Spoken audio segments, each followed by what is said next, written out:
ఉత్తరప్రదేశ్ వారణాసిలో ఎన్నికల ప్రచారం నిర్వహిస్తున్న ఈటెల రాజేందర్ బృందం, బీజేపీ ఎల్పీ నేత మహేశ్వర్ రెడ్డి, ఎమ్మెల్యే రామారావు పటేల్, చాడ సురేష్ రెడ్డి, ధన్పల్ సూర్యనారాయణ, తిరుపతి యాదవ్, గంగాధర్ గౌడ్తో పాటు పలువురు నేతలు పాల్గొన్నారు. సోనార్పూర్లో వారణాసి తెలుగు బ్రాహ్మణ సంఘం వారితో సమావేశమయ్యారు. వీరంతా ఎన్నో ఏళ్ల క్రితం మన రాష్ట్రం నుండి వచ్చి ఇక్కడ స్థిరపడ్డారు. సోనార్పూర్లో వారణాసి తెలుగు బ్రాహ్మణ సంఘం వారితో సమావేశమయ్యారు. వీరంతా ఎన్నో ఏళ్ల క్రితం మన రాష్ట్రం నుంచి వచ్చి ఇక్కడ స్థిరపడ్డారు. మోదీ మమ్మల్ని గెలిపించడానికి తెలంగాణకు వచ్చారు. ఇప్పుడు మా అభ్యర్థన ఒక్కటే, మోడీకి ఓటు వేయండి.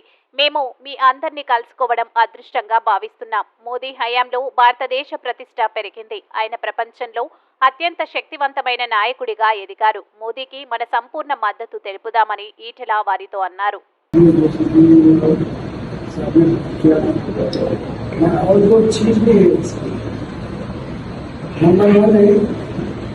सारे दुनिया में इससे पहले भारत के बारे में बहुत कमजोर एक गरीब देश है, थर्ड वर्ल्ड कंट्री है, मुझे समझते पड़े। मगर आज दुनिया में भारत का शक्ति सबसे ऊंचा बना। सारे दुनिया में इससे पहले स्मॉल लीडर अमेरिकन प्रेसिडेंट को बताते थे, रशियन प्रेसिडेंट को बताते थे, ब्रिटेन प्रधानमंत्री बताते थे। आज स्ट्रॉन्ग पॉलिटिकल लीडर को मोदी सेकंड ये है, इससे पहले हमारा प्रेसिडेंट को अमेरिका ने बदनाम किया। मोदी जी को वीजा देने के लिए अमेरिका ने जो रिजेक्ट किया था, आज अमेरिका पार्लियामेंट के अंदर मोदी जी बात करके तालियां बजा के मोदी संस्कृति हमारा आर्थिक स्थिति भी बहुत अच्छा है। इसलिए हम यहाँ पे देखने के लिए जो हमारा महेश्वर रेड्डी है, हमारा भारतीय जनता पार्टी का पूर्व लखनऊ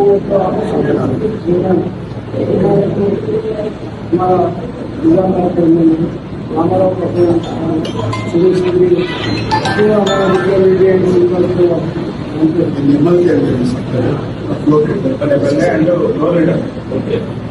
हमारा बहुत खुशी है। हमारा रेस्पॉन्सिबिलिटी है देश में तो बहुत बड़ा याद होता है। आज देश सुरक्षित रहेगा, सुरक्षित। हमारा देश सारे दुनिया में नंबर 1 कंट्री है। हमारा जो हिंदी खत्म होना है इसलिए घर घर हर एक आदमी भाव जो ज्यादा है हाल नहीं करना, इसलिए हर एक आदमी आके लोग